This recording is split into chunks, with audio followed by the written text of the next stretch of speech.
On this episode, I make the hardest list I've ever made. My top 5 favorite films.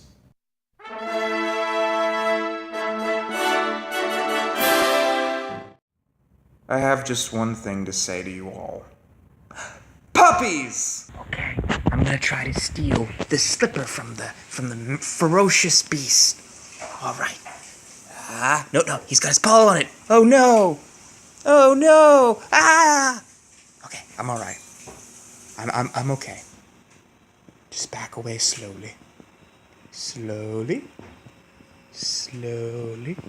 That is actually my sister's dog, Louie.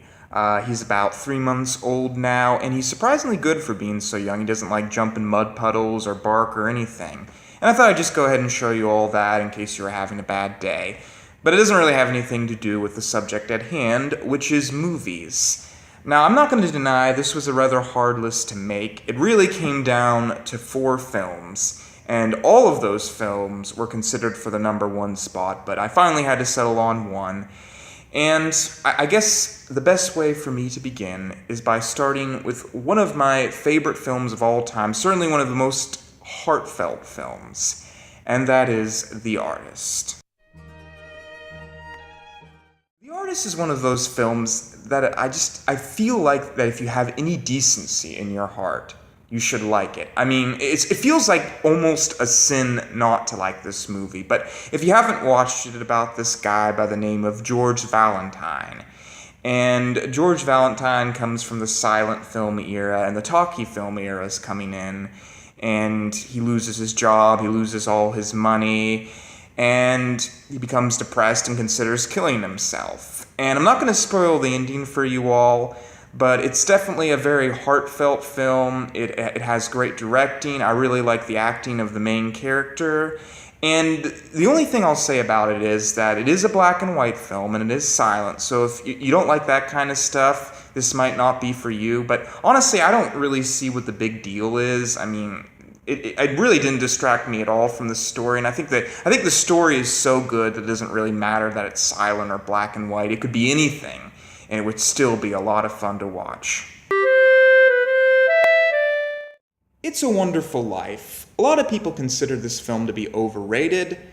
As a director, I really don't think it is. I'm really impressed by the transitions. I really love Jimmy Stewart's acting in this film, especially during that insanity scene where his eyes just got so wide and you could really feel the emotion in that scene. You have to admit there are some good things about that movie, even if you don't like everything about it. But anyways, if you haven't watched it, it's about this man by the name of George Bailey. And he basically lives his whole life in Bedford Falls doing everything for everyone else and never going off to do the things he wants to do. And one day he loses all of his money and he considers killing himself. And this angel comes and stops him. And I don't want to spoil the ending, even though I really think you should have watched this film by now. If you haven't, it's free on YouTube, but it's really one of the 3 films you should see in life. I mean, it's like Citizen Kane, It's a Wonderful Life, and Gone with the Wind. Oh, and The Wizard of Oz. 4 films. Okay, 4 films. But definitely, it's a great Christmas movie. It's a great romance movie. It's a great fantasy movie. It's just a great movie all around. Casablanca. If you remember my 5 amazing things about Seth Lewis video, you'll remember that I originally intended Casablanca to be my favorite film. So now I'm putting it down at number 3 because I was thinking about it and finally decided number 3 would be a better place for it. But I actually consider this film to be better than Citizen Kane, which is often regarded as the greatest film, because it just has more character, more emotion, better acting, the directing's great. And don't get me wrong, Citizen Kane is a great film. I just think that Casablanca is way better. And it's a story about this man. He's living in Africa, and he ends up finding this woman who, was the love of his life. And it's just, there's so many good quotes from it. Play it again, Sam. We'll always have Paris. And that ending is so perfect. In fact, it's kind of the ending which convinces me that it's better than Citizen Kane. Because Casablanca managed to hit the ending just right to leave the audience on that perfect note, whereas Citizen Kane kind of left off on a very sort of a confused note, I felt like. Not that Citizen Kane did a horrible job with the ending, just that Casablanca's ending was a little bit better. Again, we're deciding between the greatest films ever made. We've got to take everything into account. But yes, if you have no problem with black and white films, you'll have no problem with this one.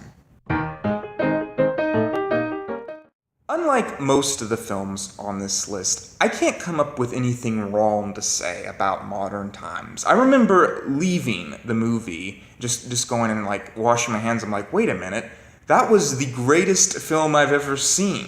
I mean, there was nothing wrong with it from beginning to end. And I think that's what I really love about it. There's nothing bad to say about it. The characters are perfect, the plot, I mean, nothing drags on. And you can say that about some of the others on this list. Some of them drag on a little bit too much, I'll admit. Casablanca might drag on for some people. It is an older movie, so back then it would have been fine, but nowadays we're more quick-paced. But no, I think that Modern Times works perfectly today. And again, it is a silent movie. It is in black and white, so if you don't like that kind of stuff, maybe you won't be into this movie. But if you haven't heard the story, I didn't go into too much plot for this one because there really isn't too much plot to it. It's basically about the tramp. He lives in a futuristic society and he's trying to find a job. He ends up finding this girl, and it's a romance story in a lot of ways. But I mean, again, there's not much to say. They're just trying to find a job throughout the movie. And really, I can't even spoil the ending because I don't really feel like there was one. But I don't know if this... I think this is one of those movies that I'm like, why isn't this free on the internet? Because it's not, but it should be. Definitely should be free on the internet. Everyone should watch this film.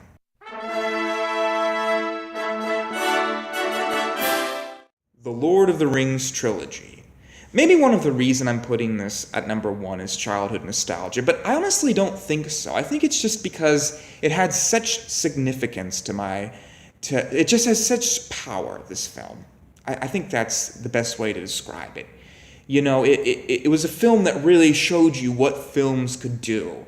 And yeah, are there flaws with it? Of course, but it's 9 hours, you know, or I know it's 3 different movies, but I like to consider these all to be the same films. And if you're not okay with that, that's fine. You can put Lord of the Rings as Lord of the Rings: The Return of the King is number 3 for me, Casablanca is number 2, and Modern Times is number 1.